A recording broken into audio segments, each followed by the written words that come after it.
2025 সালের সেপ্টেম্বর সরকার বিরোধী জেনজি বিক্ষোভে উত্তাল হয়ে ওঠে নেপাল। রক্তক্ষয়ী দমনপীড়ন চালিয়েও গদি ধরে রাখতে পারেননি প্রধানমন্ত্রী ও কমিউনিস্ট পার্টি অব নেপালের চেয়ারম্যান কেপি শর্মা ওলি।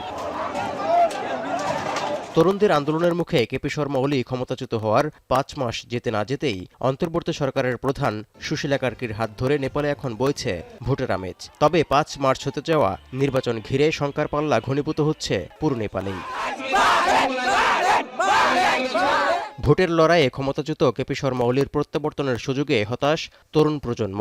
যদিও জনমত জরিপে এগিয়ে রাষ্ট্রীয় স্বাধীনতা পার্টির নেতা এবং তরুণ প্রজন্মের আইডল খ্যাত র্যাপার বলেন্দ্র শাহ। অন্যদিকে জ্যেষ্ঠ নেতা শের বাহাদুর দেওবাকে বহিষ্কার করে তরুণ নেতা গগন থাপাকে দলের চেয়ারম্যান করায় সংকটের মুখে নেপালি কংগ্রেস পার্টি।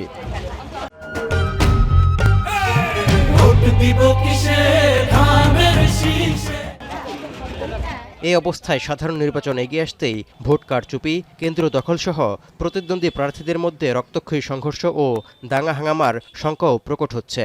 নির্বাচনে অবাধ ও সুষ্ঠু ভোট গ্রহণ সম্ভব নাও হতে পারে বলে আশঙ্কা বহু জনগণের। অর্থাৎ নিরাপত্তার দিক থেকে আগের যে কোনো নির্বাচনের তুলনায় এবারের ভোট হবে চ্যালেঞ্জের। এমনকি ঝুঁকিপূর্ণ কেন্দ্রের সংখ্যাও বেশি। কাঠমান্ডু পোস্টের প্রতিবেদনে উঠে এসেছে এসব তথ্য। এমন পরিস্থিতিতে 275 আসনের প্রতিনিধি সভা বা জাতীয় নির্বাচনের 1 মাস আগেই নিরাপত্তা জোরদারে তৎপরতা বাড়িয়েছে সুশীলা কার্কি প্রশাসন। এই আওতায় 4 ফেব্রুয়ারি থেকেই ৭৯,৭২৭ সেনা মোতায়েন করা হয়েছে। এছাড়াও কেবল নির্বাচনকালীন 1.5 লাখ অস্থায়ী নিরাপত্তা কর্মী নিয়োগ দিয়েছে পুলিশ, যাদের 10 দিনের মৌলিক প্রশিক্ষণের পর 10 ফেব্রুয়ারি থেকে 9 মার্চ পর্যন্ত দায়িত্ব দেওয়া হবে। সব মিলিয়ে মাঠে মোতায়েন থাকছে 3,38,000 নিরাপত্তা কর্মী।